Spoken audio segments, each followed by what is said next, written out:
Hi everyone, I'm Shira and I'm here with Kim, Lee, Juji, and Taris. We are five friends, speakers and professionals from different cultures, ages, and backgrounds, and we come together to offer healing and inspiration. You know, every day for the last few months feels like Blursday. This pandemic has helped us rethink many things, our priorities, our relationships, and even the concept of time. It might actually be a concept to explore a little bit further. For many of us, we complain about it going too quickly or too slowly. So let's unpack it a little bit. Who wants to start us off? I'll get us started since this is something that really preoccupies me in my exploration. And what I've come to learn is that our minds actually don't really understand time. We dwell in the past and we project into a future that doesn't exist, and we're never fully present in the now, even though the now, right now, is all that truly exists. It's the only thing that's real. The past isn't real, the future isn't real, we just have right now. And so, people in wellness communities and between all of us, we talk a lot about being present and what that means. And I feel like when we can't talk about time without exploring that in and of itself. So what do you guys think it means to be present? Can I just tell you, when I found that concept, and I think I read it through like The Power of Now, Eckhart Tolle, because all the great gurus talk about being present. But when you really get it, when you really look around the room or where you are or get in touch with your breathing, and you really start to understand, like the world kind of just comes a little bit more to life, right? Just like you see the colors a little bit brighter. You're like, it's such a mindset thing. And it's something that you have to practice every single day until it kind of like gets into your bones. But it is freaking hard because our minds just go there. We don't even know we're doing it. It's just, we just do it all the time. So it's an awareness technique. Absolutely. Absolutely. Yeah. Go ahead.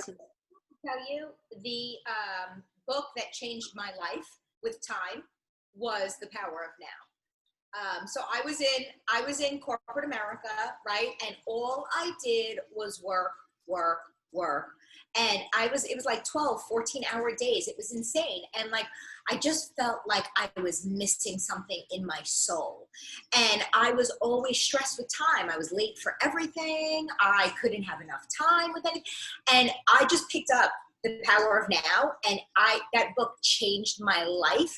I stopped thinking about time. I stopped wearing a watch. True. Oh my God. I was like, time doesn't exist. It's not even real.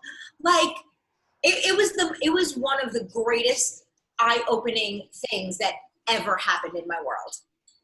Taris, do you still have that perspective?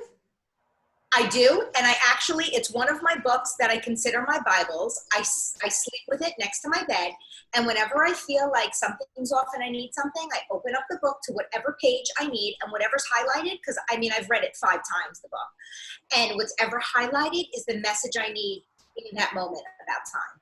Yeah, I wear a watch now because I'm obsessed with my Garmin, but yeah, I try not to obsess about time at all. And when I don't obsess about time, I'm 10 minutes early for everything. Oh my God, so relate. Kim, I'm envious. I'm envious because I definitely struggle with this a lot. I'm someone who lives more in the future than I do in the now.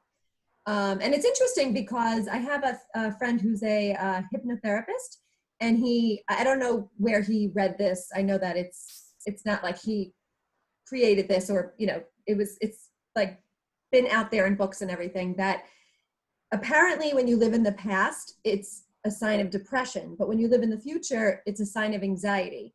And when you're in the present, you're just good. And I definitely more struggle with living in the future, where I have a lot of people in my life who definitely live more in the past. Like, I can kind of see it very clearly. Yeah. But I definitely struggle. I do things every day that I'm in my now. And I definitely am the most calm, the most happy, most healthy, just the most aware and feeling good when I'm present. Like if I go take a walk and I'm just taking in what I'm looking at, you know, I'm not paying attention to what's going on up here and the racing of it. But, you know, I definitely struggle, and I'm very, very aware of it. And then I'll have moments, phases kind of where I'm like, I'm going to really work on this. And I sit there and I'll say affirmations. I'll read books like that. I'll listen to podcasts. I'll just try to be aware of it. And I think in the awareness is because it is hard work, Shira, like you were saying, such hard work. Yeah, Taras. I just want to tell you something with that. You can read and you could affirm and you could do as much stuff as possible, but you have to connect with a small little message and then move on. Right. What does that mean? You know what I mean? I think Connect with a what small little means message. might be that you can start to implement some of these ideas, because we can learn until, you know, the day where we die, and we can learn so many things. And I actually know people who constantly take workshop upon, you know, they read all the books on the shelves, but you know, if you don't start living some of these things, right, and practicing them. And I think it's in the reminding and the refreshing that everything will just get easier and easier and the work starts to really settle in. It's like I constantly have to remind myself. And sometimes that feels like hard work and I just don't have the energy. And then all of a sudden, you know, days will go by and I'm like feeling very anxious and feeling like there's not enough time in the day. I'm just so busy and like the day's just over and I still haven't done that. And then I want to get a good night's sleep. And it's like this constant struggle. Yeah. But then I'll get back to this really present place. It just doesn't, I don't live there long enough, as long as I would like to. Yeah, I totally relate. You need to connect with a message. Have you read The Power of Now? I did a really long time ago, actually. I should probably pick it up again. Yeah. And so, Kim, I can totally relate to like always needing a reminder, always, but it's not just that reminder to be present, let's say, because I know the concept also, right? And I have to always remind myself, but I find that over the years, there are so many things I need to remind myself of. It's like, drink enough water today, you know, make sure you move, go pay it forward, go volunteer somewhere, do this, do that. I think in today's world, it's even tougher to really get our mind to the present and have that as one of those things that we are reminding ourselves of, you know. You were going to say something? Yeah, you know, I was talking to a friend of mine who actually does Akashic record readings, and it's a form of getting in touch with your true self. And one of the things that she mentioned, that in terms of who you truly are, the difficulty and the reminder that you guys are talking about is very much compounded by the fact that we live in New York. I mean, it is not an easy city in which to be present, most specifically because everybody is in a hurry. So it's not just your schedule that you have to accommodate, it's other people's timelines. Very frequently you have these conversations about your 5-year plan, which totally, you know, blurs the concept of what's happening right now, because you're always working right now for this perceived end goal that is always in the foreground. It's never in the background. So the idea that being present and talking about being present is very difficult on a lot of levels, well, nothing around us really supports that idea. And that awareness, because knowledge is not power. Knowledge is just information. If you're not aware of those things and you have to continue to remind yourself and know the world around you doesn't support it, it's very difficult to do. It's not impossible, but it certainly is difficult. Yeah, I'm actually going to challenge you on that a little bit, because I believe that a mindset, that when a person makes a decision to develop a mindset, to practice a mindset, that's on you, right? So Esther Hicks talks about being unconditional, right? So there's all this chaos going on around you, but how can I myself learn to be present? How can I focus on the present moment? And yes, it's difficult, but like anything, right? You want to get good at an instrument, you got to practice it. And there's just no shortcuts. There are no shortcuts. But I have found that over time, the readings and the doings married together, like the meditating, even just taking a few minutes, because I know a lot of people are harried and busy, but even if you're like sitting down and you kind of like think about the miracle that your body is just for 2 seconds, like, oh my God, I have a whole network of like veins and capillaries and just my muscles, and it's like all working right now. That's a form of being present, because we just don't take the time to just sit. Even if you're eating food, you're like, oh my God, I'm eating food that's going into my throat and it's being broken down by my organs. And yeah, it's like, oh my God, we're like such miraculous. That's actually how you're supposed to eat. Yeah. Thinking of your food going down your digestive tract. Oh, and how good it tastes. Like how many of us just like scarf down a meal and it's like, oh, I didn't even really taste that. They say 30 to 40 bites. There are 30 to 40 chews for every bite. It actually breaks my heart when somebody says, I didn't have time to eat today. Oh my God. That's heartbreaking to me. It's like, you didn't have time to love your body today. You didn't have time to give yourself medicine. Yeah. Like, you're not physically important enough to feed yourself. That's heartbreaking. And I used to be that way. I have to say it because it's like, but sometimes I feel people have a need to say it to make it seem like I'm so productive or I'm working so hard. I think people are starting to kind of like break down that myth a little bit and go, that's not so great. I'm not impressed, big deal. Like your loss. I really relate to that because I have a career in, as you guys know, in television production, and it's insane. And first of all, working behind the scenes is the type of environment where, yes, there's a lunch break that you get, but it's real. Like back in the day, like 20 years ago when I first started, it was like impossible to sit and eat if you were part of production management because you had to plan for what's after lunch. And it was just like you said, Shira, scoffing down a burger or whatever it is they bought for you and like not even tasting it because you're just, but even right now I'm in production accounting and I'm sitting at a desk all day from home. And now, yes, I take my breaks. I make it a point to do that, but it honestly feels very easy not to. Because it's just very overwhelming. The volume of work is overwhelming. And I'm sure it's like that for many, many people in many industries.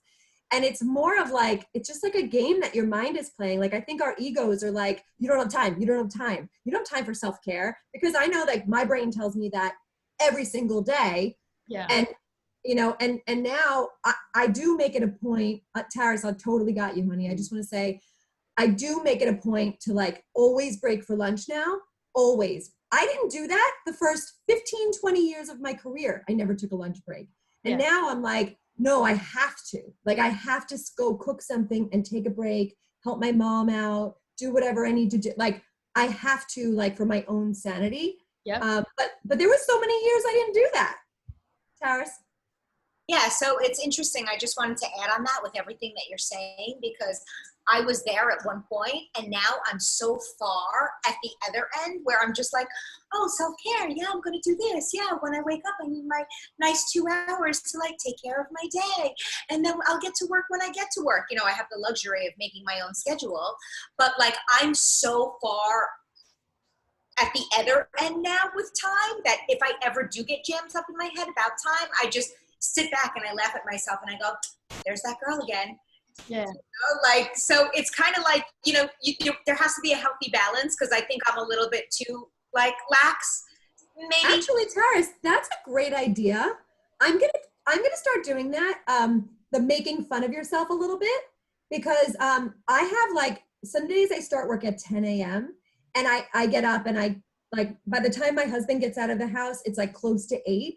And I always look at 8 to 10, like, oh my God, I have 2 hours. I'm going to cook this and I'm going to bake that and I'm going to help my mom with her shower. And she's injured right now. And I'm going to do this. I'm going to do that. I'm going to shower myself and get dressed. And I always think I'm going to do all these things because I have this big 2-hour period of time.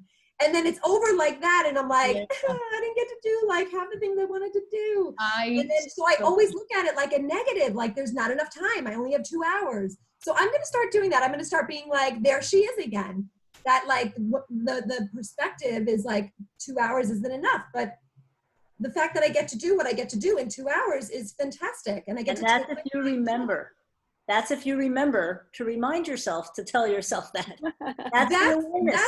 That's the work, is like catching. Well, it's the catching yourself, because with any negative thought, to flip that is very difficult, but it's possible. You just got to catch it when it comes out, or when you think it. Some people use this, and every hour are like, bing, goes off to remind you to be present, right? That's a good idea. I also, something that really helps me a lot besides my meditation, which really helps me a lot, is to slow down your speech. Life-changing. That's good. Life-changing. Especially, I mean, when I was a teenager, I'd be like, Mom, we're going to go to the mall. And I definitely notice when you speak more intentionally, not only does it slow you down and help you be more present, but it also helps you not say rash things. You just feel like you're a little bit more in control of your aura. That's a good one. Shira, that's a really good tip. Really. And you got to remind yourself too, because I definitely find myself, I'm talking really fast again, and then I'll just kind of rein it in, you know? Just so you know, last thing, there's an app, a couple of different apps, and like I think one is called Now, and it chimes like once a day, and it just tells you to like, okay, take this second right now, be in the moment, and it'll give you a message. It's super cool. All right. Well, this has been fantastic. And you guys know the little, I guess it's a quote about how like yesterday is gone and tomorrow is not here. And that's why they call that's why they call it the present, because it's a gift. Love it. All right. So it's time to wrap up this episode. If you like our videos, please subscribe. And if you have any questions, please be sure to put them in the chat below. We'll see you soon. Stay healthy, stay safe, and we love you. Bye, everyone.